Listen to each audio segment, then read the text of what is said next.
딥러닝 패밀리가 이번에 노벨 물리학상과 화학상을 다 수상을 했다라고 말씀을 드릴 수가 있겠고, 인공지능이 되게 괄시를 받던 학문이었어요. 사회적인 인정이라는 게 사실 시작이 된 게 그렇게 길지 않은 것 같아요.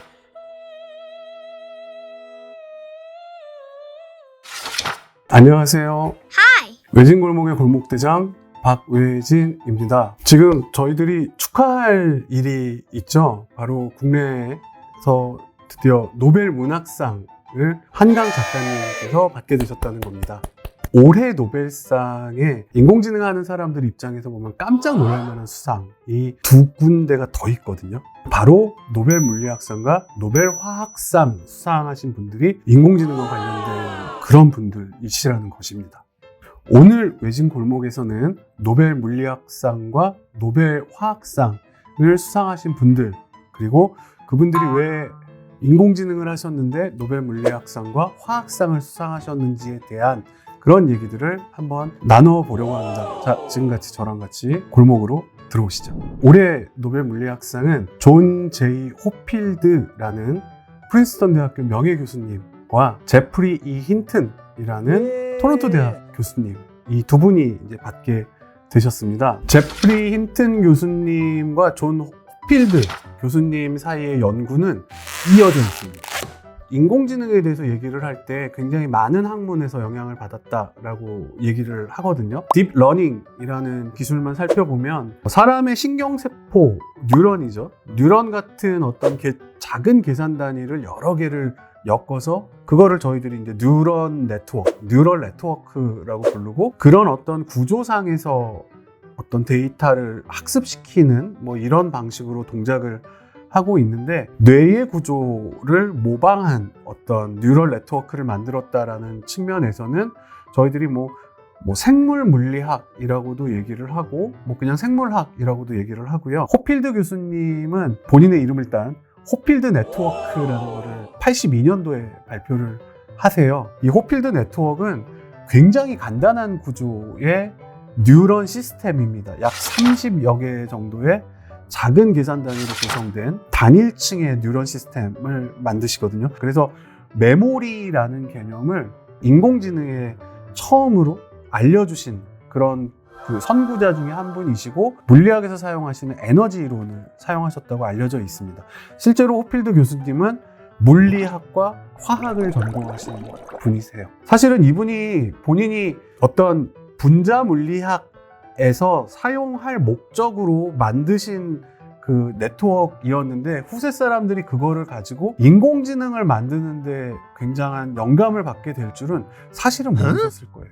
그래서 인공지능 분야에서 많은 일을 하시게 되셨고, 물리학에 있는 개념들을 훌륭히 적용을 하셨다라는 그런 선정 이유로 이번에 물리학상을 받게 되셨습니다. 그래서 호필드 교수님이 만드신 호필드 네트워크이라는 거를 힌튼 교수님께서 보완을 하시고 개량을 하셔서 발표를 하신 네트워크가 있는데, 힌튼 교수님께서는 그걸 볼츠만 머신이라고 이름을 부르셨어요. 이 볼츠만이란 분도 19세기 물리학자의 이름이십니다. 그래서 힌튼 교수님도 물리학에서 사용되는 많은 이론들이 지금 본인이 지향하고 있는 인공지능을 만드는 기반으로 사용되고 있다는 것을 너무도 잘 알고 계셨던 것이죠. 스웨덴의 노벨재단 홈페이지에 들어가 보면 호필드 교수님께서 만드신 호필드 네트워크 사진과 이걸 개량해서 힌튼 교수님이 만든 볼츠만 머신의 사진이 같이 있습니다. 그리고 그 옆에는 볼츠만 머신이 당시에 컴퓨터를 운영하기가 쉽지가 않아서 이걸 또 조그맣게 만든 제한된 볼츠만 머신, 저희들이 Restricted 볼츠만 머신, RBM이라고 부르는데, RBM까지 이 세 가지의 네트워크 사진이 게재가 되어 있고, 이건 모두 물리학에서 오랫도록 사용되어 온 그런 굉장히 좋은 이론들을 계산 원리로 사용한 시도라는 것을 노벨 물리학상을 수상할 수 있는 중요한 이유로 노벨 재단에서는 생각하셨던 것 같습니다. 그래서 호필드 교수님과 힌튼 교수님이 현대 인공지능의 발전에 막대하고도 필수적인 영향을 주시는 딥러닝 기술을 만드신 공로 노벨 물리학상을 받으셨고요. 되게 재밌는 거는 노벨 화학상이에요. 노벨 화학상을 데이비드 베이커, 데미스 하사비스, 존 점퍼 이렇게 세 분 박사님께서 공동 수상하셨는데요. 데미스 하사비스와 존 점퍼는 구글 소속이에요. 데이비드 베이커 교수님은 워싱턴 대학교 소속이시거든요. 데이비드 베이커 교수님은 저희들이 보통 이제 단백질이란 얘기를 하면 되게 막 그 머리가 아플 건데, 근데 뭐 단백질은 뭐 20여 개의 뭐 아미노산이라는 좀 더 작은 단위가 이렇게 연결돼서 만들어지는 구조라고 알려져 있는데, 이게 이렇게 땅에 있는 것처럼 이렇게 일자로 연결돼 있으면 아무 문제가 아닌데 이 공간상에서 이상한 문제를 만든다고 알려져 있습니다. 그래서 저희들이 세균이나 이런 것들이 다 단백질이거든요. 이런 병을 치료하기 위해서는 요 어떤 단백질의 모습인지를 알아야지 고기에 가서 이렇게 잘 붙는 구조를 갖는 저희들이 이제 약을 만들 수가 있다라고 해서 단백질의 구조를 맞추는 문제가 어떻게 보면 인류 모두의 건강을 위해서 굉장히 중요한 문제였는데, 이 단백질의 구조가 너무 경우의 수가 많다 보니까 이걸 맞추는 게 굉장히 어려운 겁니다. 이 대회도 있습니다. 단백질을 누가 잘 구조를 예측하나 대회도 있는데, 늘 이 대회가 워싱턴 대학이 뭐 2등, 1등 뭐 이렇게 하면서 굉장히 권위 있는 그런 경쟁을 해왔는데, 몇 년이 지난 다음에 알파폴드라는 애가 우승을 합니다. 그러니까 알파고를 거의 그대로 그 골격을 가져다가 학습을 바둑판이 아니라 신약 정보, 단백질 정보 이런 걸로 학습을 시킨 녀석이 출전을 해서 2등과 상당한 격차를 갖고 우승을 하게 되고요. 그 다음 해에는 알파폴드 2가 나가서 거의 뭐 이전과는 비교할 수 없는 높은 정확도, 이전에 우승한 인공지능들의 정확도 수준이 40% 정도 수준이었는데요. 알파폴드가 거의 한 뭐 50, 60% 정도 되는 정확도를 보였고, 알파폴드 2가 90% 가까운 성능을 보이면서 압도적으로 우승을 했고, 지금은 그 대회가 거의 유명무실해졌다고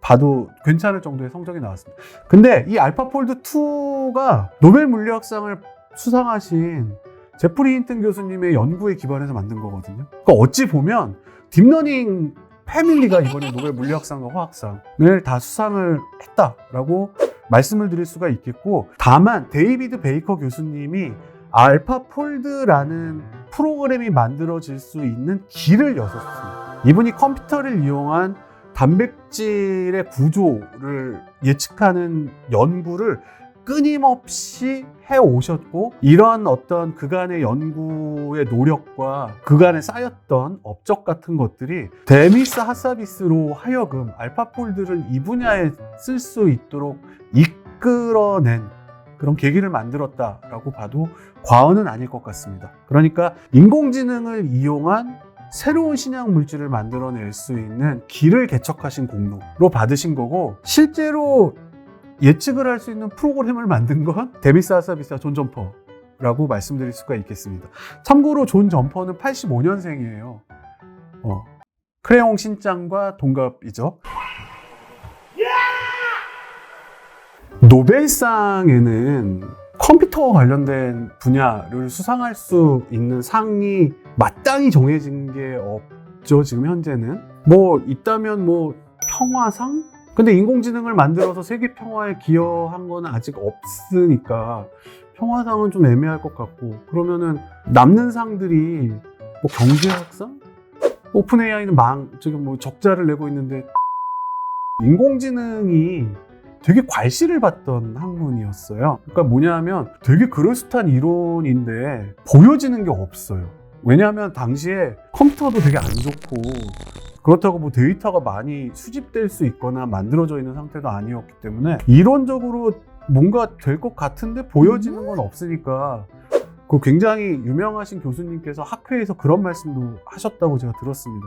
인공지능 분야는 컴퓨터 사이언스에서 나가세요, 뭐 이런 말씀도 들을 정도로 억울했던 시기가 있었거든요. 그래서 노벨상이 없으니까 컴퓨터 사이언스 하시는 분들이 자체적으로 만든 최고의 상이 튜링상이거든요. 뭐 외진골목을 보신 분들은 들어보셨겠지만, 앨런 튜링은 인공지능의 정말 정신적인 아버님이었어요. 사람이시거든요. 그래서 그 튜링의 공적을 치하하고 튜링을 추억하기 위하여 컴퓨터 분야의 노벨상인 튜링상이라는 게 있습니다. 근데 이 튜링상을 인공지능 하시는 분들이 전혀 받지를 못하셨어요.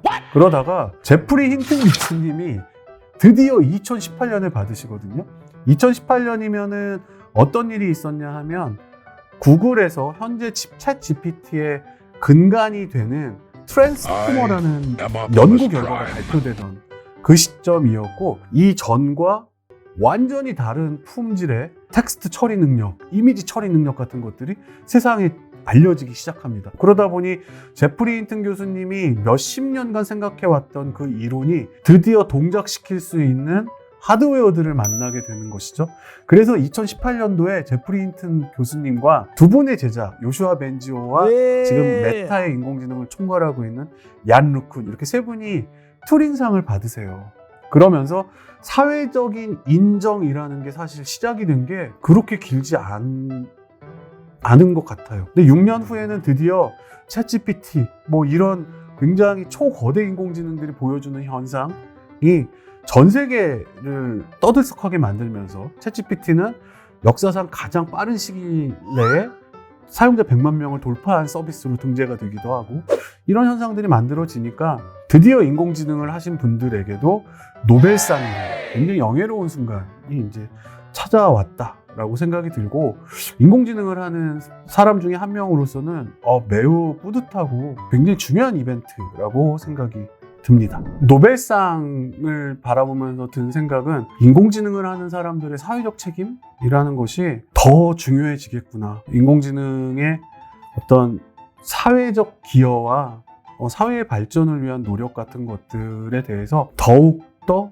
잘 하라라는 어떤 그런 의미의 수여가 아니었을까? 지금까지 잘해왔던 것에 대한 수고와 앞으로 더 인류 전체를 위해서 노력하라라는 그런 어떤 조용한 명령 같은 걸로 이번 노벨상은 해석되어야 될 것 같습니다.